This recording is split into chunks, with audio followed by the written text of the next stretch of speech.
essentially, if you read the docs, it is a UI framework, but it can do a lot more than UI. You can also write logic.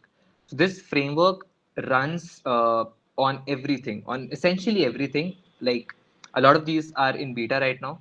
The biggest reason why people use Flutter as of today is for iOS and Android apps. So you can write one app, one code base, which will work very smoothly at 60 FPS on both iOS and Android. There's also support, very stable support for web and macOS. Currently, the Flutter team is working on support for Windows, Ubuntu, and other things. So a few cool things about Flutter is like future things about Flutter is there is something called Flutter Flare, which is a game engine written in Flutter. So that is coming soon. Then there is something called embedded Flutter, which would run directly on microsystems like Raspberry Pi and Arduino. So, but those are that all is in future. Currently, Flutter is for app dev, and a few very famous example in India right now are Dream 11 and Bounce. Dream 11 is so big that it was working with IPL, and that whole app is written on Flutter. Bounce, like we all use it. It's here in Mysore, and it's the only Scooty thing that we have right now here. Even that is written in Flutter. The CTO there is Bhumika Shetty. She is a GDE, that is Google Developer Expert at Flutter and Firebase. She is behind everything that is written there. Another example that I told you about was Front Row. That is again an Indian company, and it recently got its Series B of about $10 million, and they are also using Flutter. That whole team is handled by Abhishek Shekhar. So, how do we start? So, to start with Flutter, you need to start with something called Dart. Okay, Dart is a language which is maintained and made by Google for UI. So, as you can see, it says Dart is a client optimized language for fast apps on any platform. So again, Dart is a framework. Sorry. Flutter is a framework that is written on Dart. So to learn Flutter, you need to first learn Dart. Now let's talk about the features of Dart. Dart is very, very optimized for UI. So there are two main reasons why people use Dart. One is Flutter, and the other is Angular Dart, which is not very famous, but it's a web framework. You can make web apps using that. Well, Flutter can do web apps as well, but then that exists. Other is productive development. So Dart comes with something called hot reload. So Dart is a compiled language. Let's just talk about first compiled languages. Languages like Java, Kotlin are compiled languages. You need to first compile. So when you write the code, you cannot directly run them. You need to first build them. That is, you need to first convert that Java code into binary, and then you can run it, right? But Dart is same, but a very good or amazing thing about Dart is Dart comes with something called hot reload. So let's say you have like 1,000 or 2,000 long code of Dart. You don't need to compile it every time you make a small change. You can just hot reload it. As soon as you save the Dart file, it hot reloads, and you can see all the changes right in front. So moving on, there's some it's fast on platforms. So Dart is written in such a way that it can support both the ARM and the X42 architecture. ARM is the mobile architecture, which currently every mobile phone and tablets uses. Recently, Apple launched the M1 series, which is an ARM chip. Their MacBooks use ARM. Uh, Next, what is OOP? So Dart is a compiled OOP language. OOP is a very advanced concept. We'll be breaking it out and we'll be learning it about in multiple sessions. Today, we'll most probably not be touching on OOP, but before going into Dart, I believe you just at least should know what OOP is. What does OOP mean? So OOP means object-oriented programming. It's a computer programming model that organizes software around data and objects. So it's like instead of defining mutable defining things that can change, you can define a class which represents something in the real life. It is very complex to understand like this, so once we get into code, we'll talk about it. So yeah, that's about it for the introduction. Let's just get into Dartlang. So everyone can go to this website. I'll just put it in the chat. Anyone can go to this website and it will open up something like this. This is Dartpad. It's an online website, again maintained by Dart, that is maintained by Google. where you can write your code and run it on the website. You don't need to install the Dart binaries. You don't need to set up a Dart VM. So that is what we'll be using today. Up till this point, does anyone have anything to ask or anything to talk about? Uh, let's just see. Mm, okay, cool. So I guess there's nothing. So a Dart code. Okay.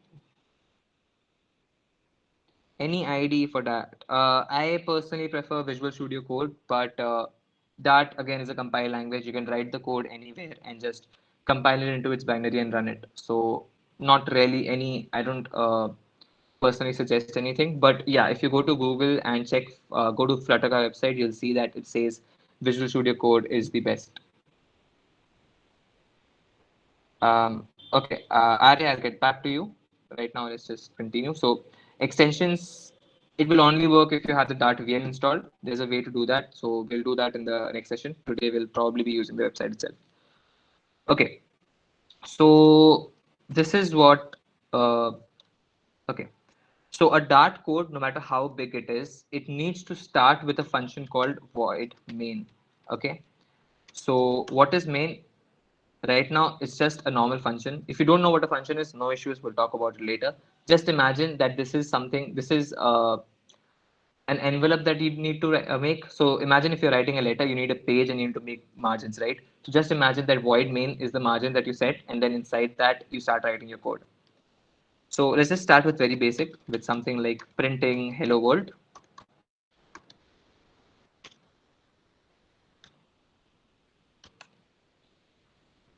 Okay. So yeah, this is going to be pretty slow because again, that is a compile language. When you enter, it'll send the whole code to the backend. It'll compile it and return. So, but if we talk about the syntax, the Dart syntax is very simple. If you want to print something, you just write print. Okay, and that's about it. Let's talk about variables. So we have something called var.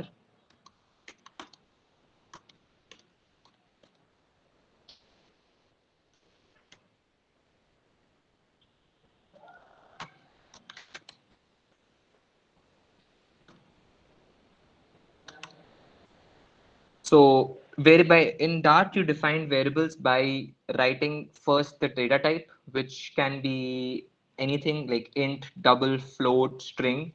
But let's say there's some kind of data that you don't know what type it is going to be. Like let's say duration of sleep. Someone could write 1 day or someone could just write one. You don't know what the data type is going to be. So that's why we use something called var, which stands for variable.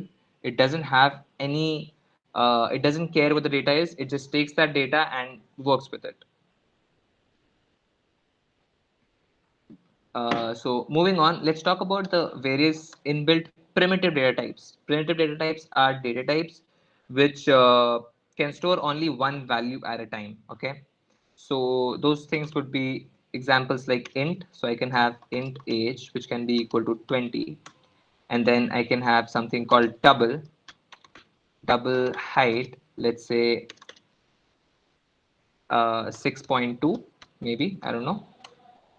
Then we can have let's say a string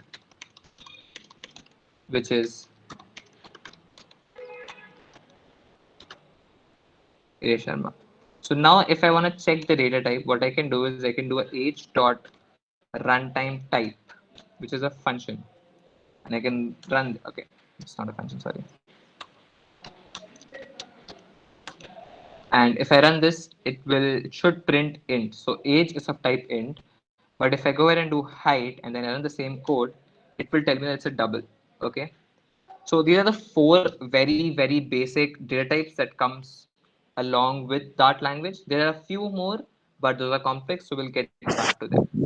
Yuresh, But yeah, excuse me, can you tell about the var again? okay, okay. Let's compare this. Let's go back here. So is it something like the string or some it's different at I'll tell you one sec. So let's just put. Let me rename this as X. Okay. So I have something called var x equal to 20 and var age and int age is equal to 20. What I'm doing here is I am telling the compiler, that is the thing that is running the whole code, that age is of type int. But for x, I'm just saying var, which is uh, which is just a keyword. Let's just think it's a way of writing stuff.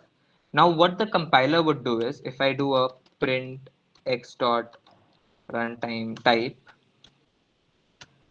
what you'll see is both of them return int. So I'll get two ints here. So basically what var does is var will take accept whatever data you give it, okay? And then it will automatically assign the data type to it. So if you see for x, okay, I'll just, yeah, if you see for x, I did not define it as int, but when I print the runtime type, that is the data type of x, it returns int. That is what var will do for you. If you don't know what data type your data is going to be or what your data is going to be, you can just say var variable name is equal to your data, and then the compiler will automatically for you look at the data, check what type it is, and then assign that type to it. Okay, Make sense? so we can use var every time, right? Instead of int Yes. double, we can just Yes. randomly put var and it will work every time. Yeah, but you can do that, but that is not the way you're supposed to do it, because think of it, if you tell the compiler that age is an integer, it doesn't have to run any logic, it will directly put it as integer. But if you don't tell the compiler that age is an integer, you just give var age is equal to 20, it will have to first check the data, check what type 20 is, and then assign it to it. So uh, every time using var is possible, but it's slower compared to giving the data type on your own. Okay, Okay, understood. cool. So Thank you. yeah, sure. So next, let's move on to lists. Okay. Well, okay. First, let's just think.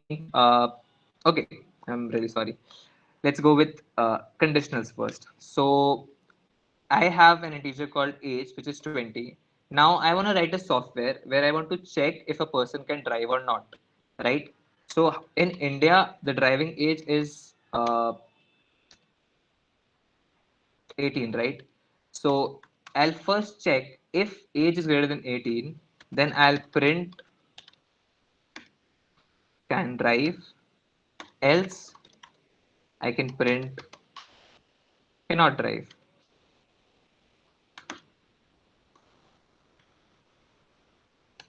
So yeah.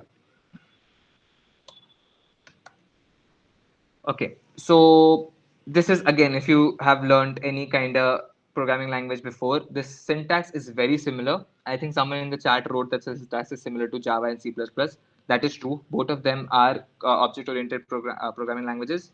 It is similar to C++ more than it's similar to C++ and C Sharp more than it is similar to Java. But yeah, so this is how you can do conditional. But let's say I want to check the age. I mean, I want to see if he can drive or not, and I also want to see if the person can drink or not.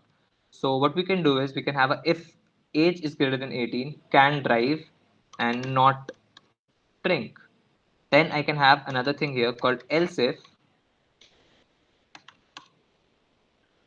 which will check if age is greater than 21, and we can print can do everything. Let's just say everything. Else he cannot drive and well also cannot drink. Sad life for him. If I run this, it'll give me can drive and not drink because age is set to 20.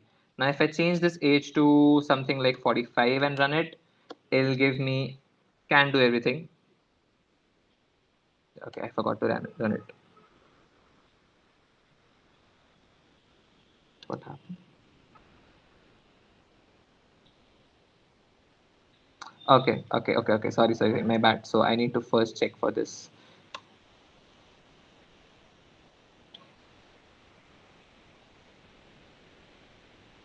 Okay, something terrible happened right now, but can someone explain me why that happened? Does anyone know even though I had age 21 here, it was giving me can drive and not drink. That is Because because it was doing there is from top to proper. bottom. Sorry, can you go one by one, please? Really sorry. It was going from top to bottom, and the top had a condition of 18, Yeah. and the second was 21. Okay. So when it processes the first one, it won't go to the second if loop. Okay. Correct. Now I'm guessing you know some programming. Can you tell me if I wanted to write 18 first and 21 later, but still want to check both? Is there a way? Can you do that?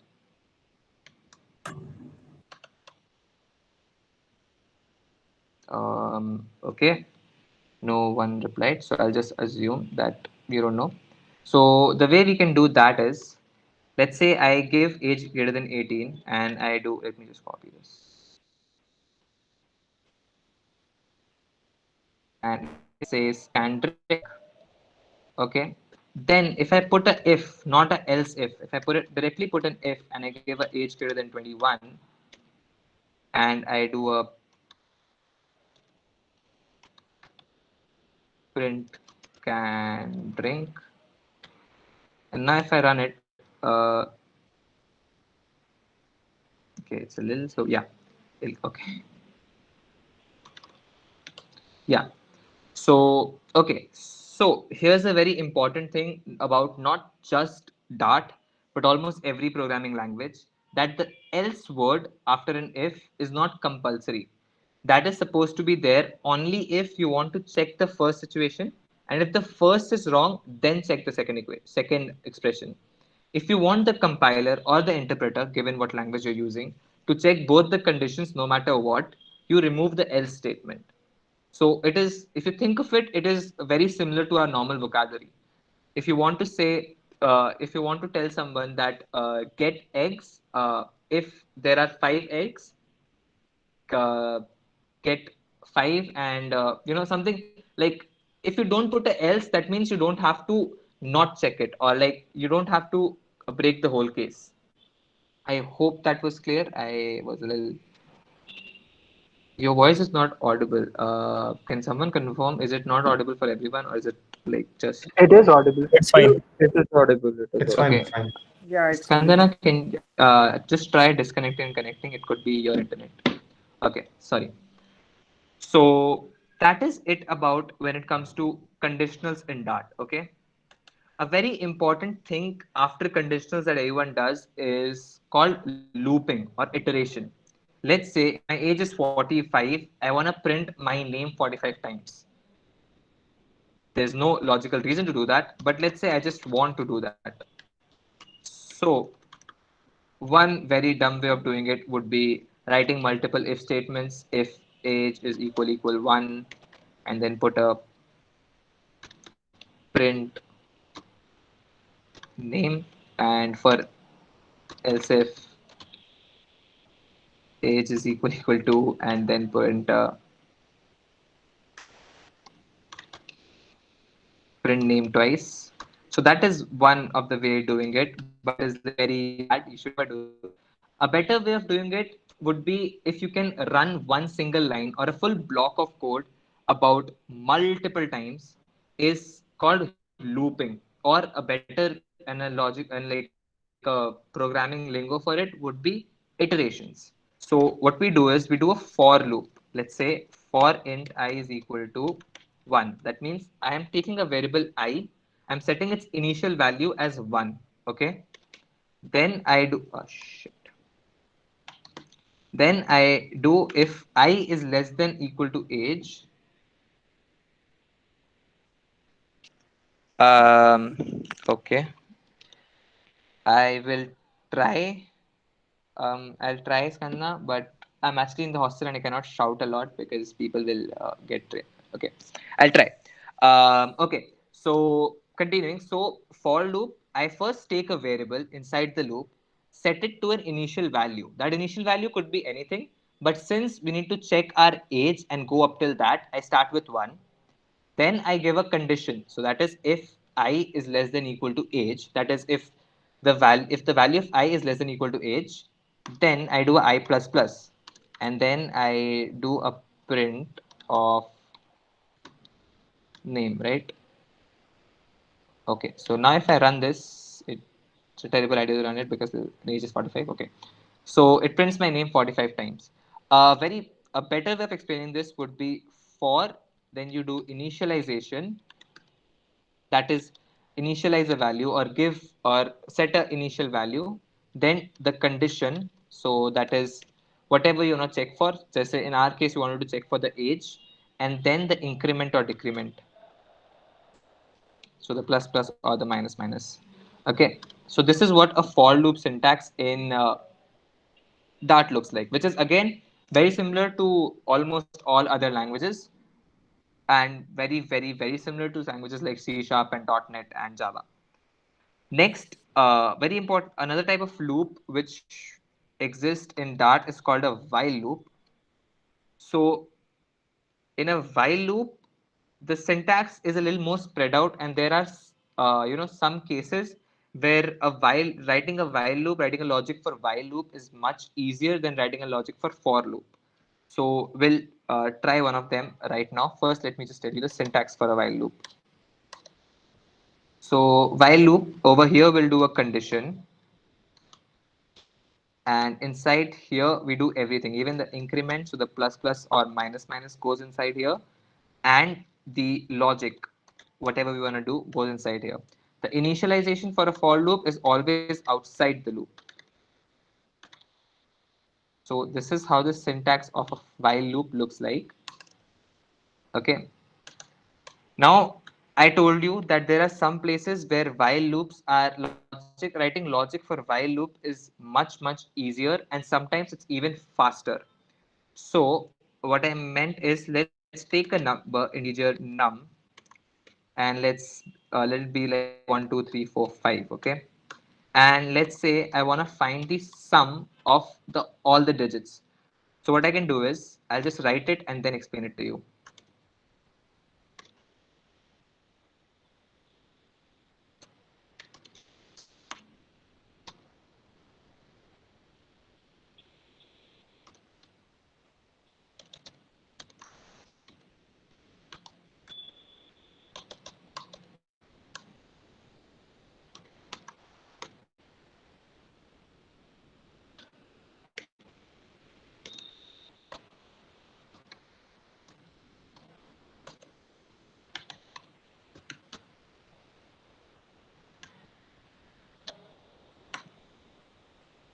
Um, Weird. Okay, so okay, I need to just give me a float. So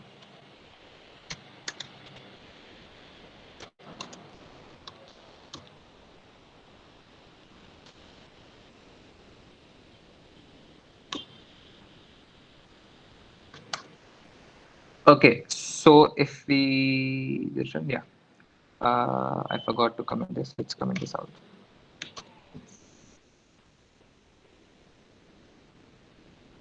Okay, so this prints the sum. So 9 plus 3 is 12, 12 plus 5, 9, 9, 3, 12, 12, 2 will give me 14, 14. Okay, it should be 15. Why did I get it as? Okay, okay. My laptop is stuck. Cool. So the logic, the way it works here is, this is the initialization line. So d is equal to 0 is where I'll be initializing it. Initializing our loop variable to a specific value. So the loop variable d is set to a specific value of 0. And then while condition, so while num is not equal to 0, while the number that we're changing is not equal to 0, we do a d is equal to d plus num of mod 10. There was an error. Let me just run it again. Yeah.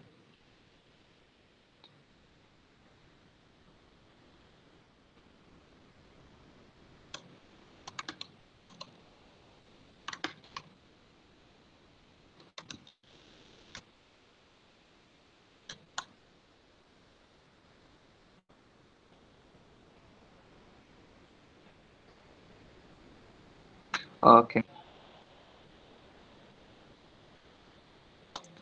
Okay. So this has to be floor. Yeah. Sorry. So what happens here is first, at like in d is equal to 0, we initialize the value. Then we do a while num is not equal to 0. So we put a condition to check. Then since d is 0, I can keep adding d is equal to d plus n mod 2. Well, mod is okay. Well, mod is an operator which gives you the reminder. So let's say, let me just comment this. Let's say I have a int hello is equal to 12, and then actually let's make it okay, 12 works, and then I have a int hello 2 is equal to hello mod of, let's say, 5. So if you divide 12 by 5, it'll be so if you divide 12 by 5, you get a reminder as 2. So the answer would be 2.4. But over here, what this will do is the mod operator, what it does, it gives you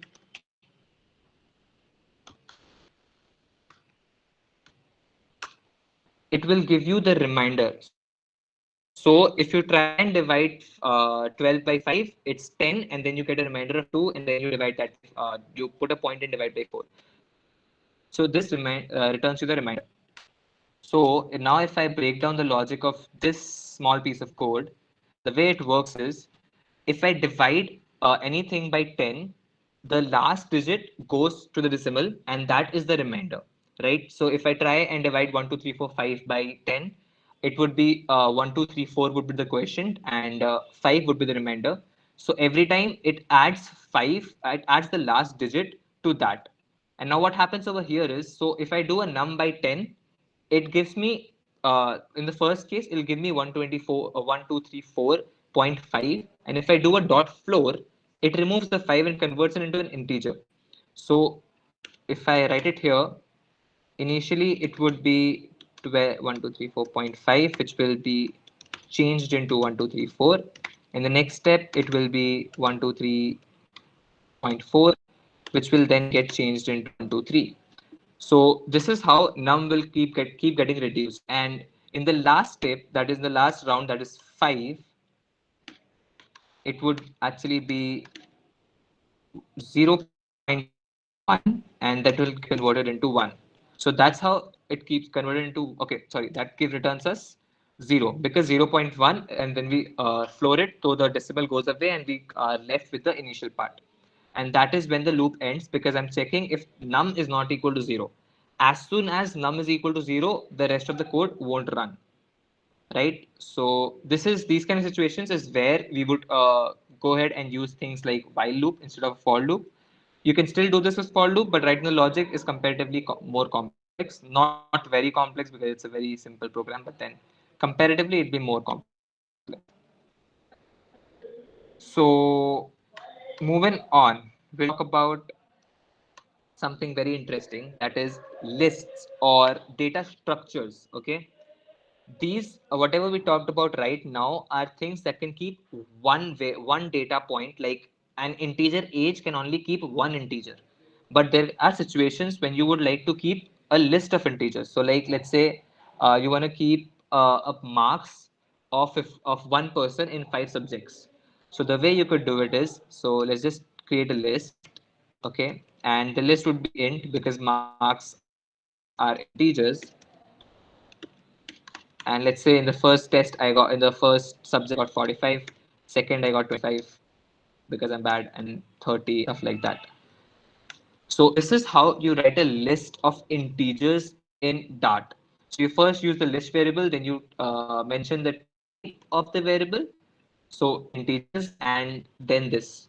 So if any of you guys have worked with languages like JavaScript and Python, in those languages, a list can also, like one list can also can implement can have like multiple data types. But if I do it here, you can see it'll give me an error.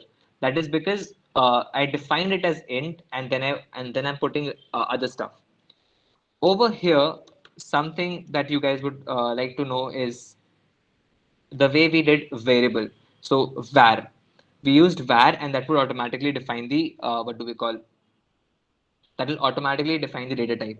In this case, it won't work, and I want one of you guys to like tell me why it won't work. Give me a simple, like, what do you think why it should not work?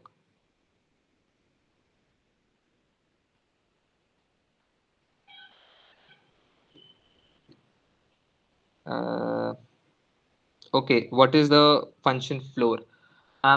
Okay, so let's say I have an like a double or a floating number which is 20.457 4.73. So if you round this, first what we'll do is, okay, just move the one. First thing what we'll do is it'll become 20.457 because 3 is less than 5, so it'll remain the same thing. But next time it will become 20.46 because 7 is greater than 5, and hence we will round it up. In the next step, it will become 20.5, and since it is 5, in the next step it will become 21. So if you round something, if you round a floating or round a decimal point, it uses that 5 wala or that 5 ka check, right? So if it will check if the precise last number is less than or greater than 5, and it'll do it like that. But sometimes you don't want that to happen. So in our case, we just wanted the first, we wanted the part which is before the decimal. So we did not wanted it to round up. The way of avoiding that is doing floor. So if I do a floor on this, on the same number, so let's just take 20.4573. If I round it, the first step would be 20.457, similar, but it'll continue doing that 20.45 and then 20.4 and then 20. So that is what floor does. It will not round up or round, like there's nothing like round down, but it will not round up. It will just keep deleting the decimals or keep removing the decimal points. I guess that take cares of, uh, yeah, Pradeep, thank you. Okay, I asked a question, like very similar question. Why would doing something like var over here not work? Why would this give me an error? Don't look at these warnings because this is not the answer that I'm looking for. Can anyone tell me?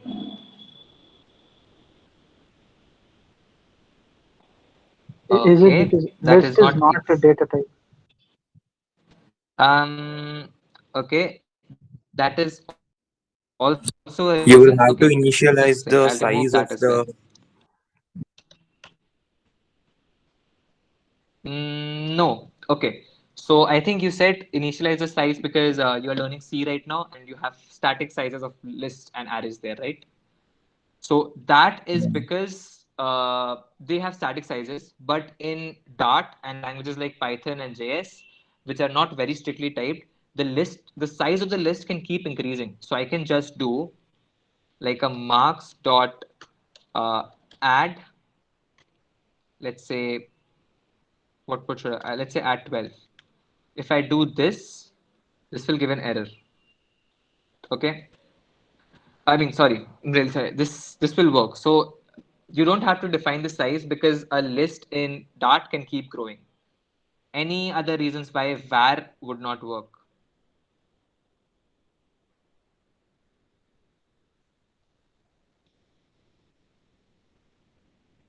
Mm,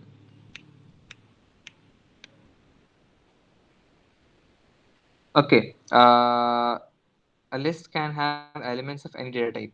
No, actually, a list in Dart can have elements of only one data type.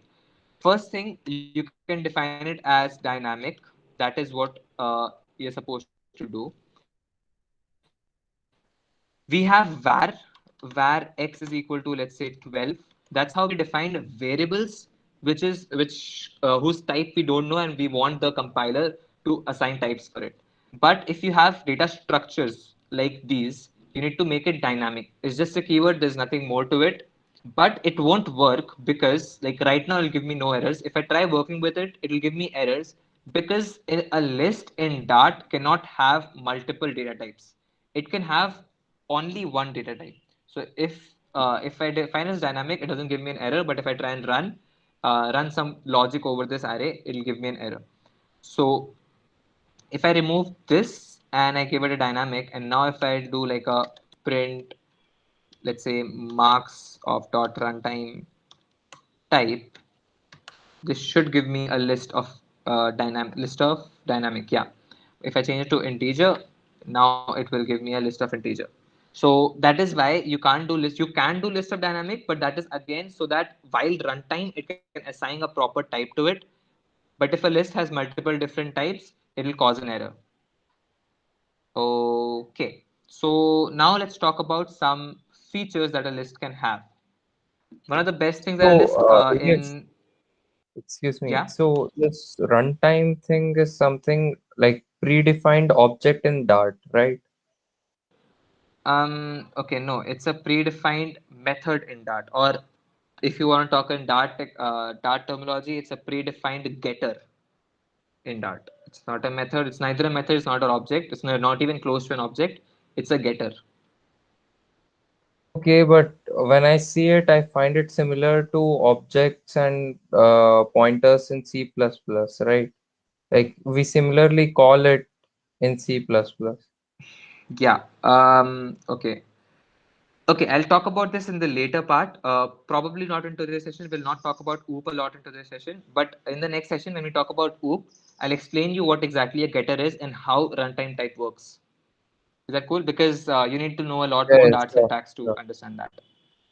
sure. Okay, thank you. So let's talk about more things which a list can do. Like I said, a list in Dart does not have a fixed size. You can keep increasing it. So what I can do is, let's write a while loop. Let's not, okay.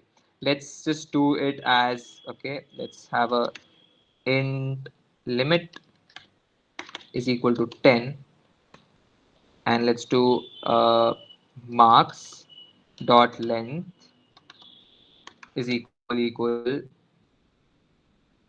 limit, or I can just do it 10. And then what we'll do is we'll have uh, a list. Okay, no, not list. Marks dot add. Simply, we'll just add, let's say, marks dot length.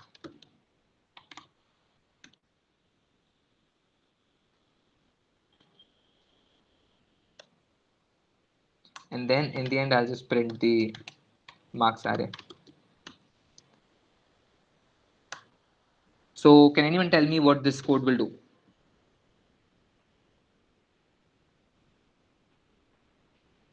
Okay, I actually already ran this, so let's not go there. Cool, never mind. So basically what I was trying to do is I was trying to run a loop, a while loop, where the marks, until and unless the marks array ka length is equal 10, it should keep adding the current marks array ka length. It did not work because I did a typo. So it's supposed to be marks.length not equal to 10. So until and unless जब तक marks.length is not equal to 10, it will keep running. As soon as it is equal to 10, it will break. It will not run the code anymore.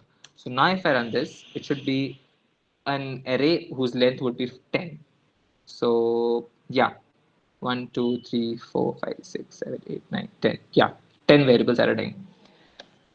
So that's while loop and list. A few more very important things about list is a few properties that list comes with is one. Okay, let me clear the screen.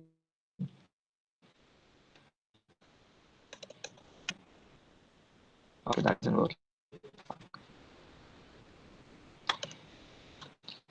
Okay, so let me define a new list, which is list of again integers, and we'll just name it as integers. It's an empty list. So a few things, few inbuilt methods that a list comes with is length, which will basically give us the length of the list. Other thing that integer that a list comes with is something called integers dot for each. So let's just run that. Let me uncomment this and add a few variables here. 8. Okay.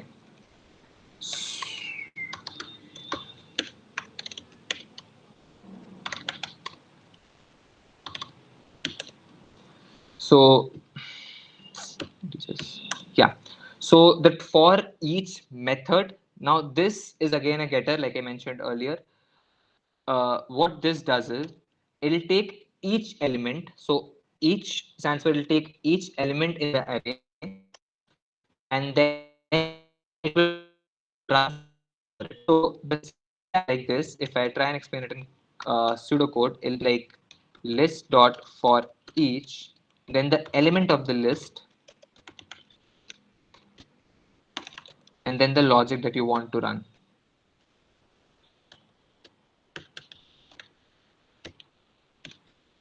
So yeah, so what this one line, what this does is it'll loop over the whole list. It takes every element, and since I set it to print, it will print that element. What we can do is let's just add these elements. So int. So sum is equal to sum plus ele, and then let's print sum in the end.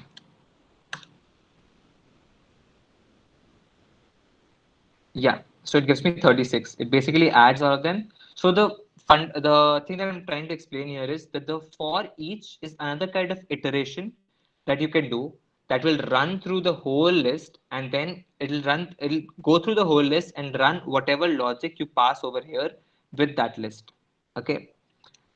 Another thing that comes with integer with list is called list generation. So what we can do is let's just say list of int, and we'll name this. Okay, let me just take it as double. So list of double, and we'll call them doubles. And now instead of writing it, what I'll do is I'll do a list dot generate.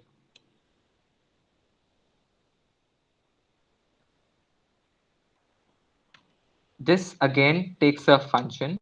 So first thing that it takes is a length. So let's say I want to generate or create a list which is of 13 elements, and then 1 second. Array yaar.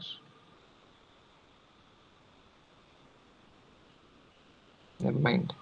I'll just write it here.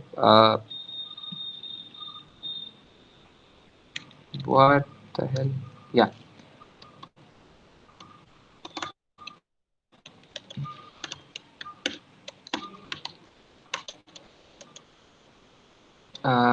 Okay, I forgot the syntax.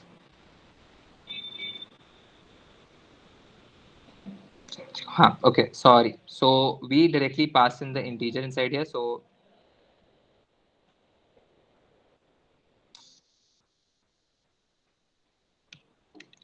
let's say that array of a list of size 12 and then a function. So I want to put in the square of it. So what I can do is I can do a index star index.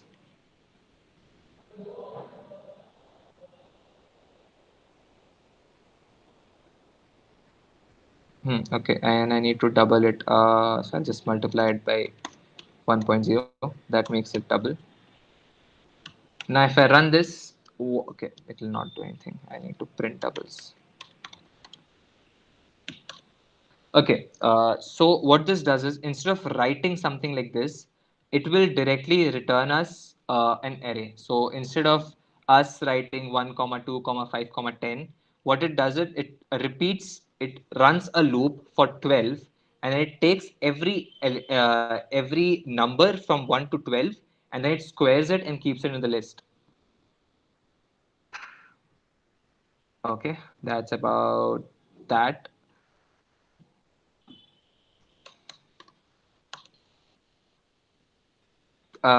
Next, something that we can talk about Dart is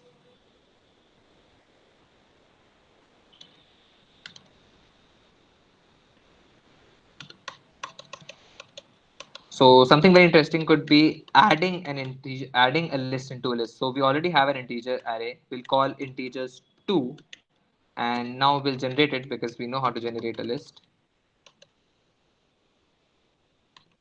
Let's say of size 12, and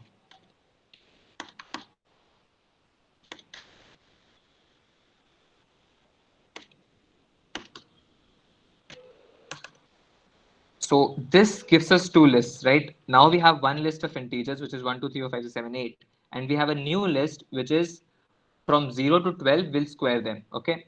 So if I want to add both the lists together, so I need one list which has the elements of the first list and the second list. So the best way of doing that is, let's just take the first list, integers, and then I can do add all, and I can pass in integers 2.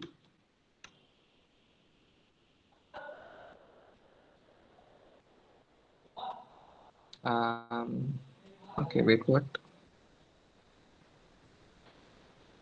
It's okay, that was just my laptop being slow. Okay, so if I run this now, integers to return found integers to. Okay, my typos are bad. Okay, so I just did a typo. So what this basically does it now, it will change the integers array to have first these 1, 2, 3, 4, 5, 7, 8, and then it will also add all the elements from the list that we generated. So if I print this,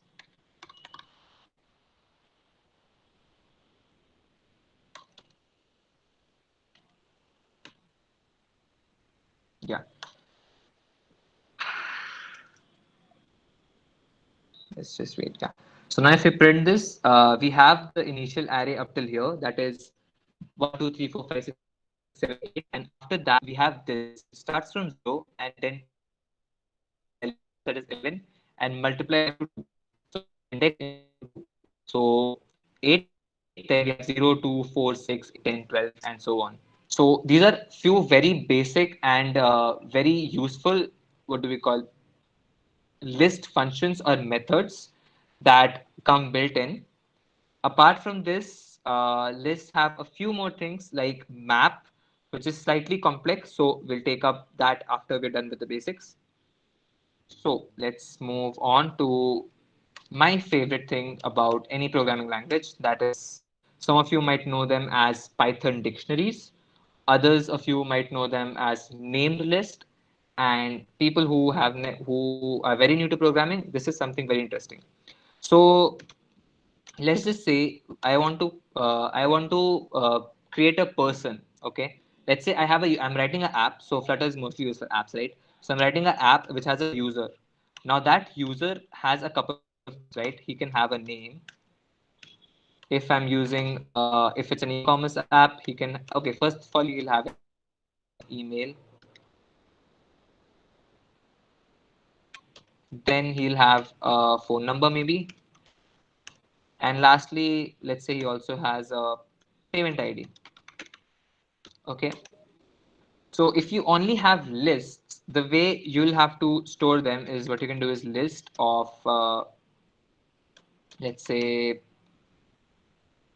okay, again, this is very interesting. List of dynamic. I was going to do list of dynamic, but that won't work because name classically would be a string, email would be a string, phone number would be, let's say, an integer, and payment ID will also be, could be a string or integer given what I want to keep them as.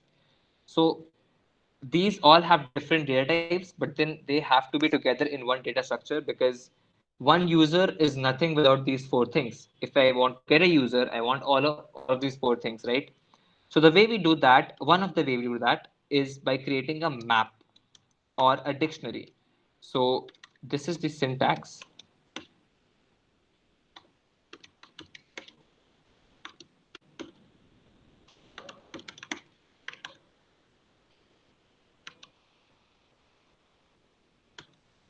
And I can have a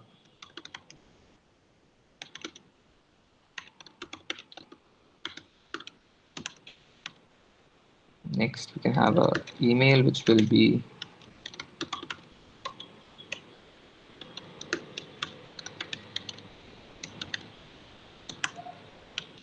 then I can have phone number, which will be an integer, and lastly we can have a PID, which will, let's just go with integer. Okay, so now the best part about this is if I want to get the user, I can directly get the whole user by just doing print user, or anywhere, let's say, we can just call the variable name and get the whole user. So if I do a print user, it should print this whole thing. It prints the whole thing with everything, name, colon, erased, email, colon, next. But let's say I want to get only the email. So the way of doing that is user of email. So these box brackets in any programming language are reminiscent of off. So if I do a erase box bracket, user box bracket email, it will give me the email ID of that. Okay, now a map can have a lot of things, a lot of extra functions like map dot is empty.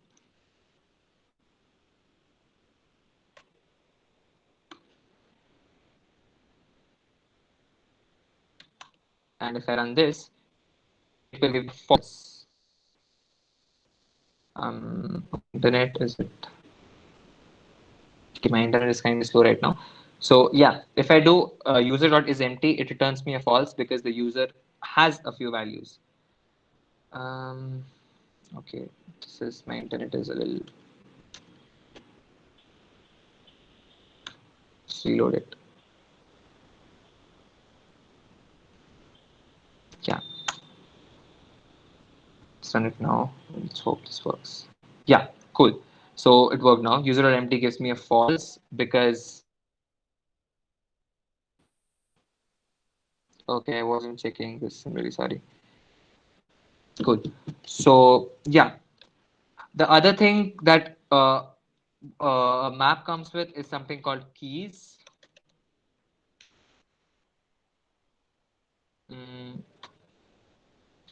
Yeah, which I believe is a function. Okay, no, it's not a function. It's again a getter. That will give me an error. Yeah. Okay, so if I do a user.keys and I try and run this, let's just wait. Yeah, so I get all the keys. So a map, inside a map, anything if you have, then that is called a key value pair. So anything before the colon is a key, and anything after the colon is the value. Okay, before starting about talking about maps or dictionaries, I said this is my favorite data type because one, it can keep values of various different data types at once. What it can also do is it can keep different data structures together. So what I can do now is I can have something called marks, and if I want, I can have it as a list. So let's say 45, 25, and 30. Now if I try and get marks, and let me, okay, this won't work. Marks, and let me just get the length of it. Actually, let's just get the runtime type. Okay, and if I run this, let's just wait. It gives me a array of int because it's an array. Another very interesting thing that it can do is it can keep a map inside a map.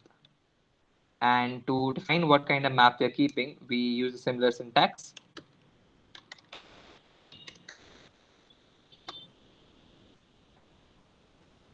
So let's say COA.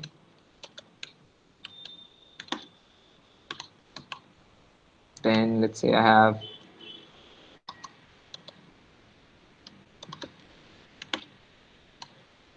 okay. Now what I can do is I can do a user of marks and then I can do a marks of COA. If I run this, I should get 20. Yes. So a dictionary can have imaginably anything. But if you notice, I had a string dynamic here and a string integer here.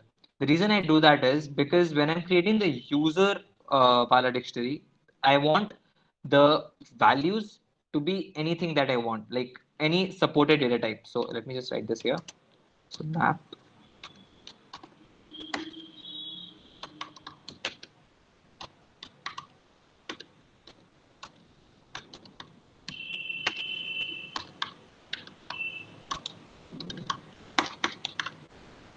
Okay. So yeah, as I was talking about, since I wanted the user map to have dynamic or any kind of values, that's why I did a string dynamic. But over here, I knew that my data, the key or the subject would be a string, and the marks would most definitely be the int. So that's why I predefined them as string and int. Okay, now we talked about a lot of things, and I think I was a little fast. So, do you guys have any questions?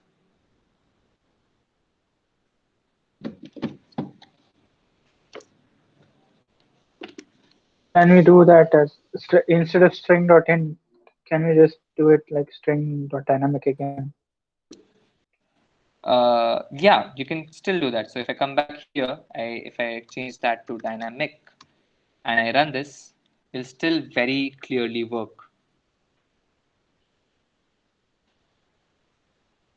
So yeah, it worked. And if you want to see something very interesting, dynamic is very similar to var, but dynamic is used when we have data structures. So if I do a runtime type, if I'm not wrong, it should give me an int. Yeah, it automatically defined is at int. But now if I do a 0.20 here and I keep that as 0, and let me just like paste this and change this to, what you'll see is first print would be int and second print would be double. Um, okay, wait. Okay, let me just make this 23 so it doesn't automatically convert it. So yeah, COA now is a double because it has floating point numbers, and cat is integer because it has no floating point numbers. So, like I explained, var directly checks, calls the compiler and tells him to read the data and assign it. Similarly, dynamic does that for data structures. It reads the data and then assign the data type. What does runtime type do? So I think you joined late.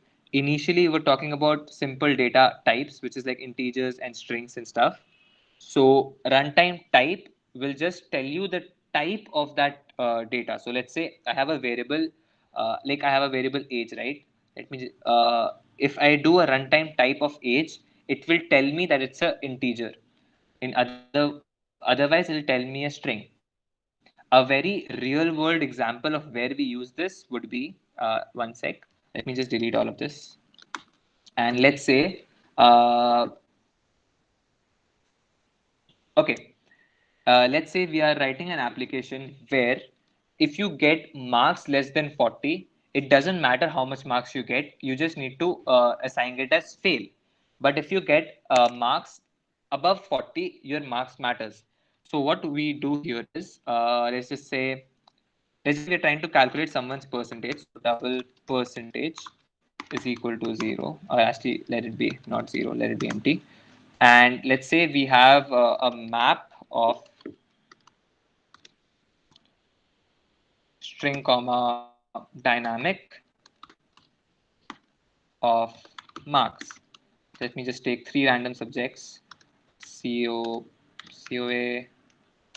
that could be like I passed, so it could be 65. Let's say I failed in CAD, which I didn't, but okay, let's say I failed in CAD, so that will be fail. And let's say maths, let's say I got 100 in maths. So now when I calculate the percentage, the formula for that would be just for, basically what I can do is, percentage is equal to marks of COA plus marks of CAD plus marks of maths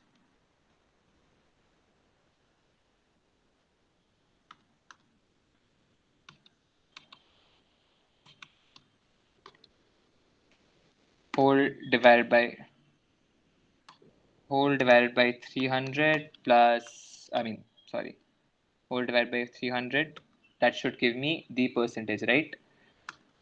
So if I run this, this will most definitely give me an error. let's just wait. Yeah, it gave me a script error. Can someone tell me why I got the error? Like, it's a very simple question. Why did I get a script error over here?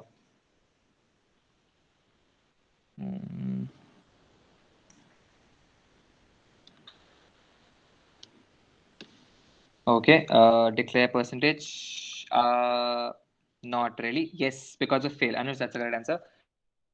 Because I have a string over here. You cannot add 65 and fail. At least in Dart, you cannot do that. In languages like JavaScript, you can do that, which is weird. But you cannot add 65 and fail because that doesn't make sense. So what we can do is we can have, okay, I'll just tell you also about something very interesting called tertiary operator. So let's just say I want to write if age greater than 20, then print hi, else print by. Okay. So this essentially would be 4 lines of code. But what we can do is I can do a print age greater than 20 question mark hi else by. Let's run that.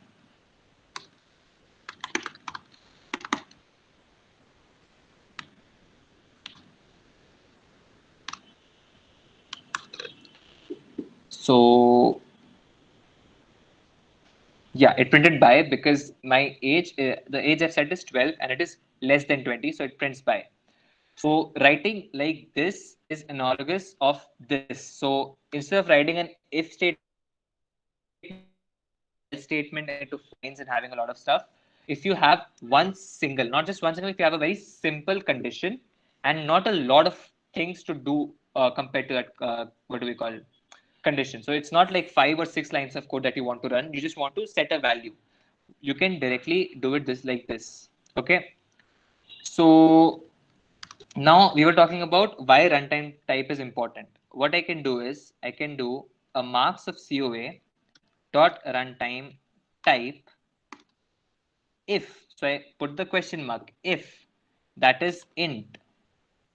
Actually, I can't do that. Okay, I'm really sorry. That cannot be done. Okay, let's do it the way around. If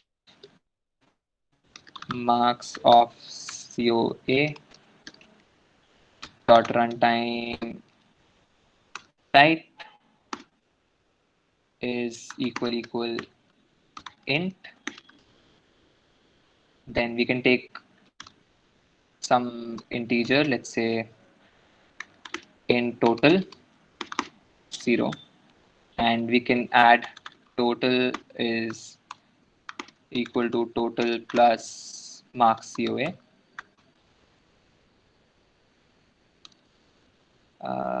Yeah, I can't do it. You can't do int like this.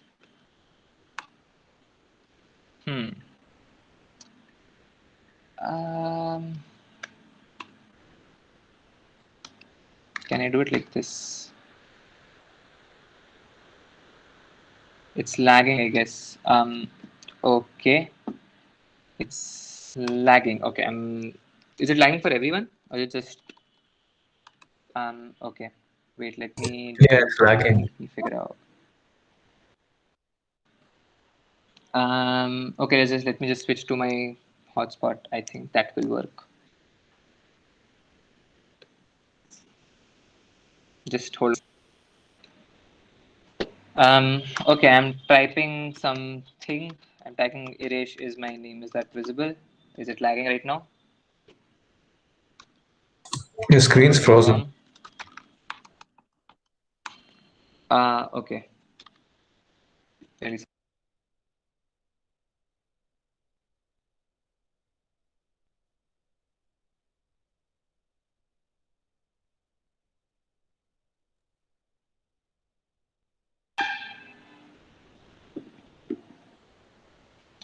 Is it better now? Is it visible?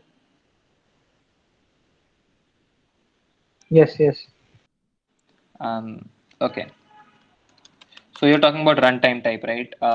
Yeah. The reason we use runtime type is sometimes we can have such situations where data is corrupted or sometimes it's supposed to have a very different type. Uh, that's when we can check for the runtime type. I cannot do it here because Dartpad does not support the actual thing. So in other sessions, maybe when we start using the IDE and when we start making the actual Flutter app, maybe next session, I'll tell you exactly how to check the data type and then run some code according to it. Okay. So moving on, let's talk about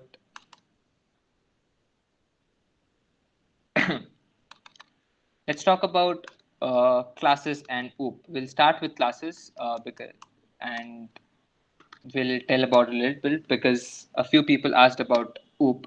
So okay, let me just get back to the previous example. Let me just convert this into a user. One sec.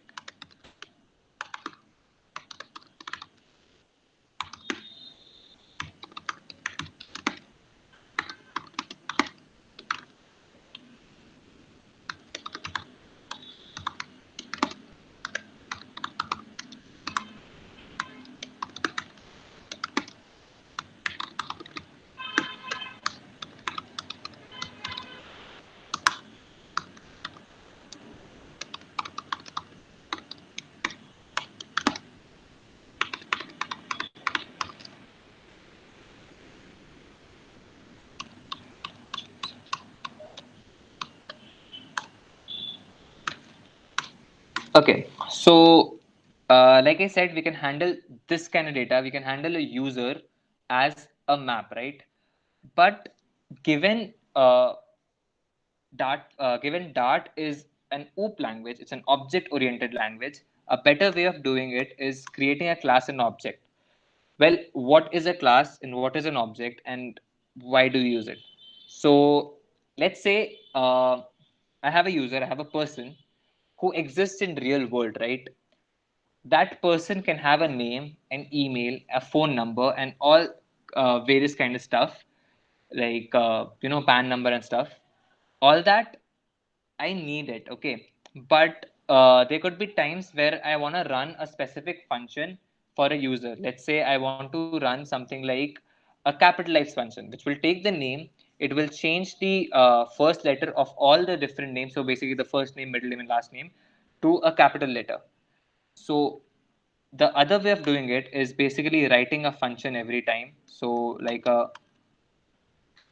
string cap, then I'll have to take in a string called name, and then I'll have to return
and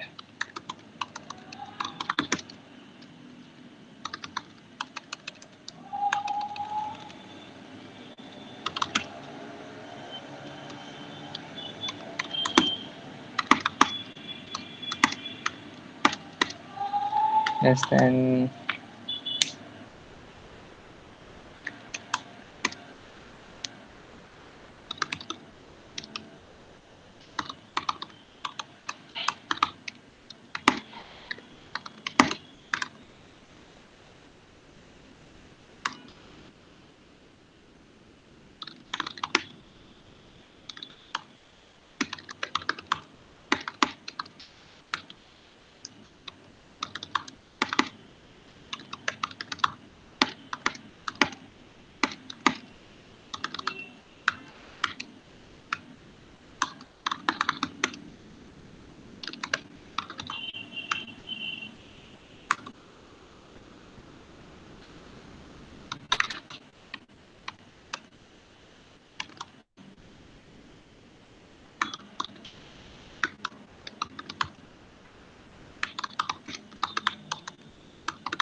Okay, so quick question.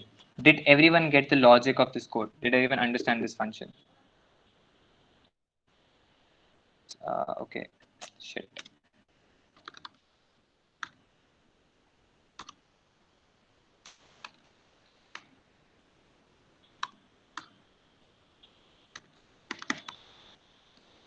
I forgot to assign it to it, so that's why I didn't change this. And let me just wrap it inside.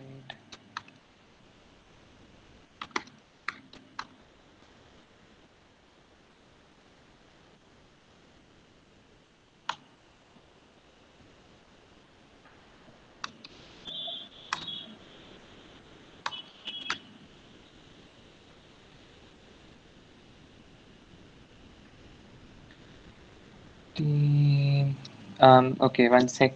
What happened? I messed up somewhere.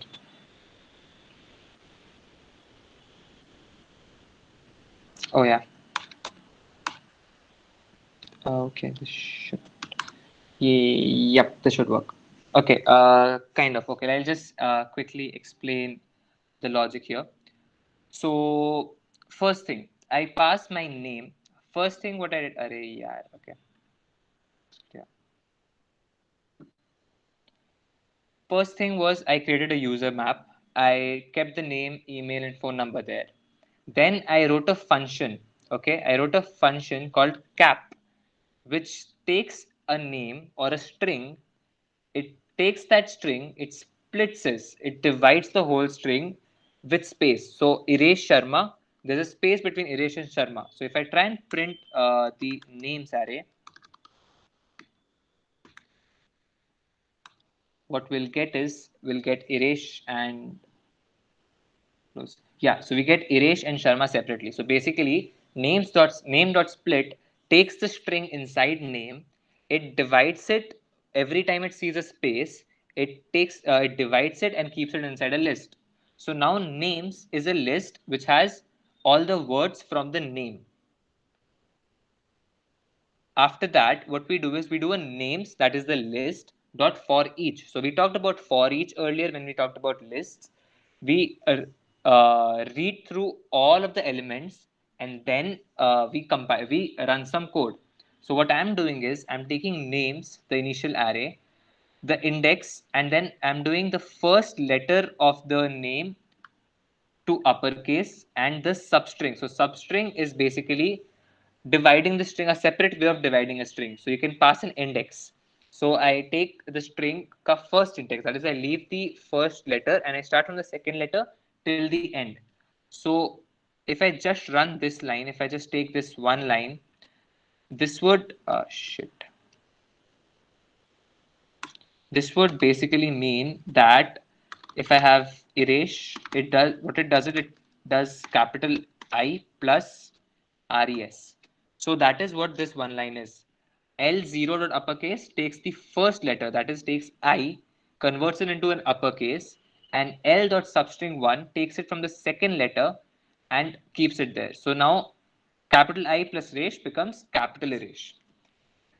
Then I create an empty string called cap name. Okay. I run a for loop from the first letter from the which runs from 0 up till the length of the array, and then I keep adding all the words. So okay, let me just print names again here.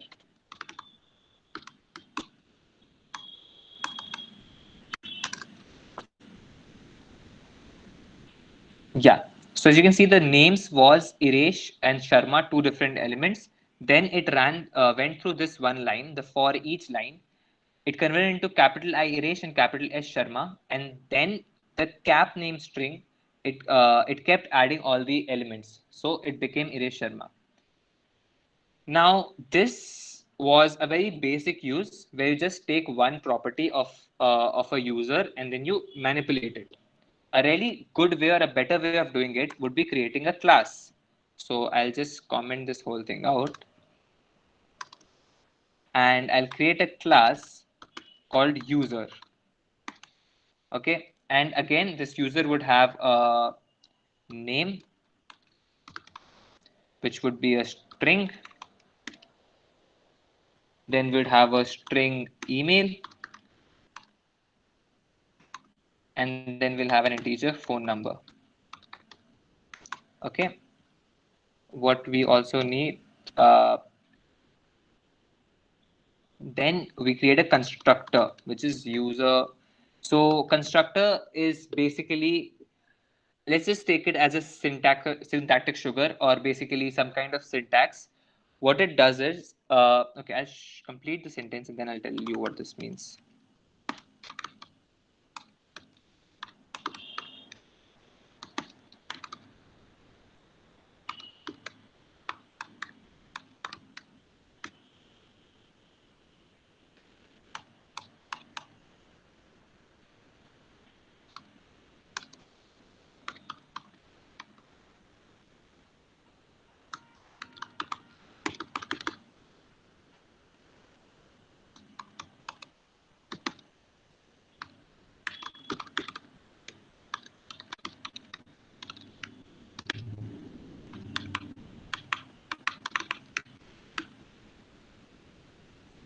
Okay. So basically, what this line will do is this will create a new object, or it'll create a new user with these things. So it'll create a new user with the name Iresh Sharma, the email Iresh Sharma Outlook, and the phone number this. Now what we can do is we can keep this user in a new variable called, let me just call it Iresh, and inside that we have a new user. Okay. Now we were doing a capitalize, right? What I'll do is I'll now set a new function called cap over here. I don't have to take anything in it. So I don't even have to take the name, and I can run this whole logic. Let me just copy this.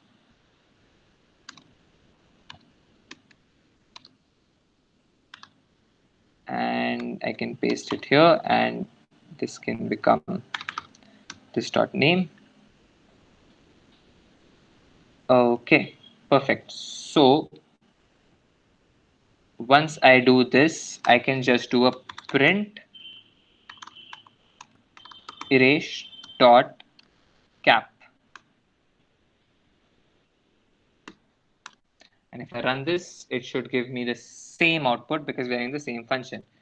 Now, the difference in writing a writing a map or a dictionary and creating a proper user object is, one, we need a less amount of memory, because in the earlier code I had the Iresh Sharma name saved here first, and even though I had it already in the memory, I had to send it again and assign memory over here in the function to use it.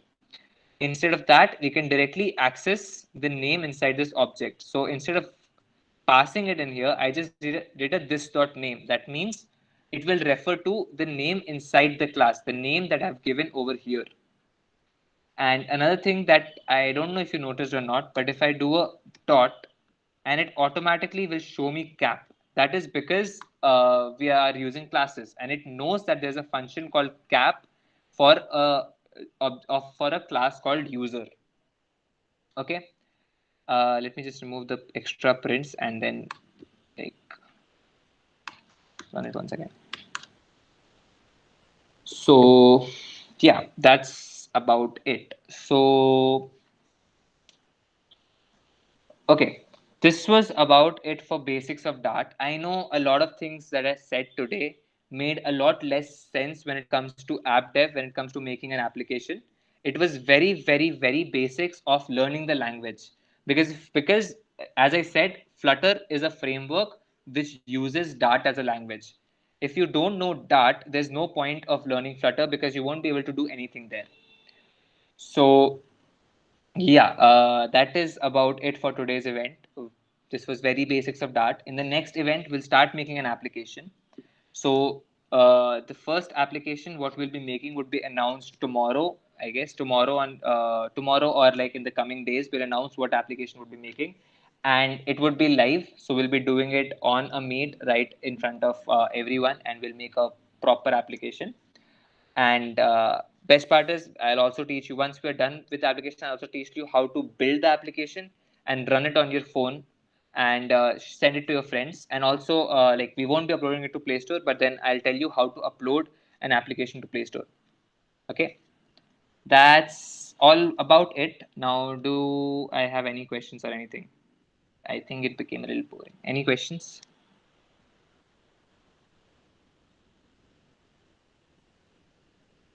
Okay, which app? Let's just say it's a surprise. We'll tell you very soon. Cool. Any questions, anyone?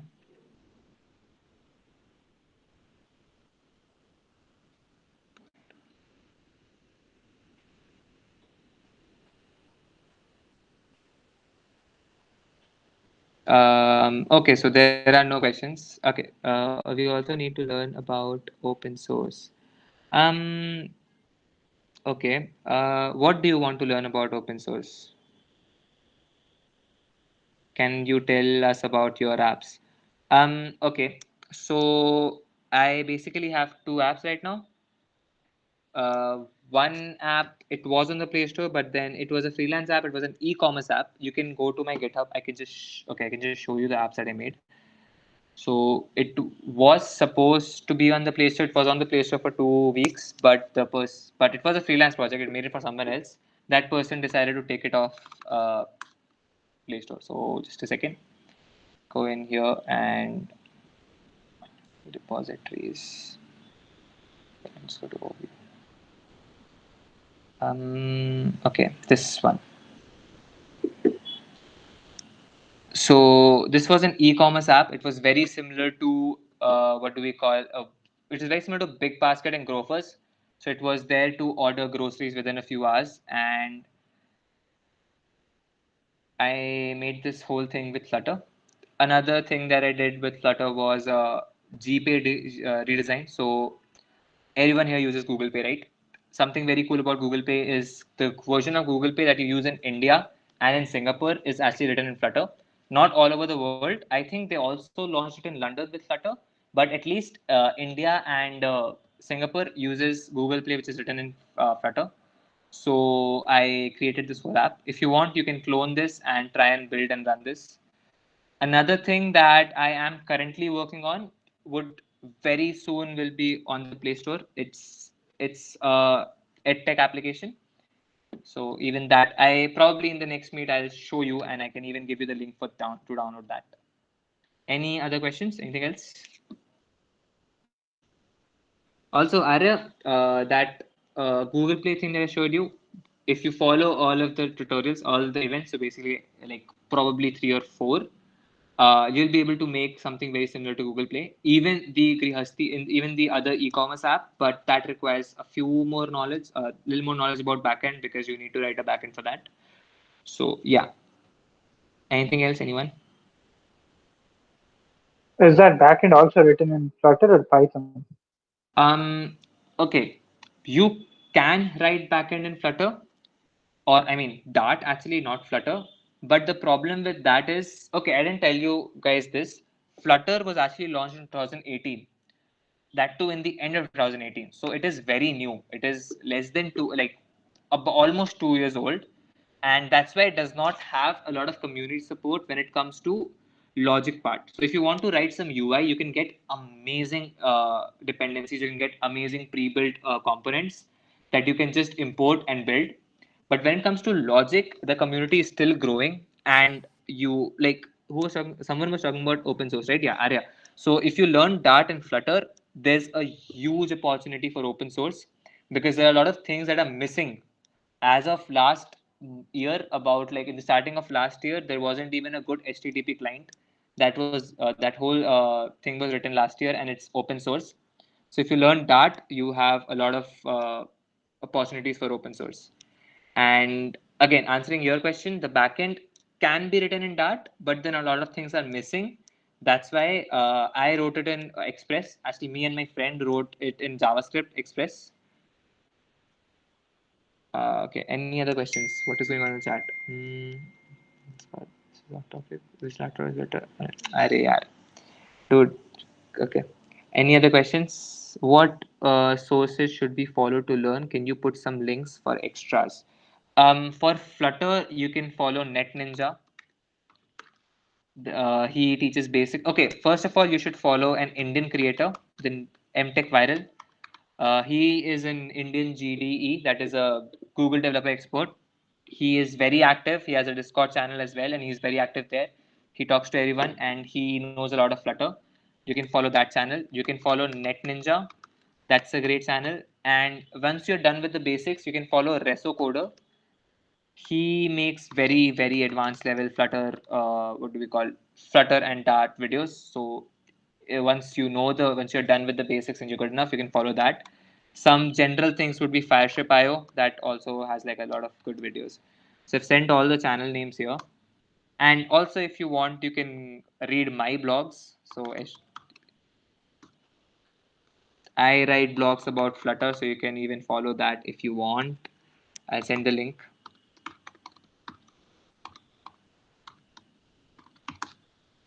Okay.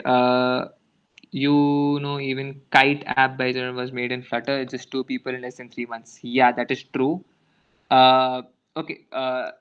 I'm not very sure about this, but even I guess the Dream 11 app was written by 3 people in less than 2 months. Don't quote me on this, but I think that is true. And writing apps with Flutter is very easy. That very easy and very quick. So you'll experience that in the coming events. Any more questions? Anything? Okay, I think there are no more questions. I guess we can wrap it up. Prabhanjan, if you're here, you can do the outro. Hello. Yeah, thanks for this wonderful session, Iresh. Despite the internals and lab sessions going on, thank you for pulling up time to impart your knowledge to all of us. Uh, yeah, self promo. Okay, fine. Yeah, thank you, Iresh. Thank you for your time. Thank you, everybody, for Thank joining. you. If you have any questions, you can ask Iresh. He's still here, or you can leave the meet. Yeah, you can ping me on Discord. I usually am active on Discord. You can ping me there.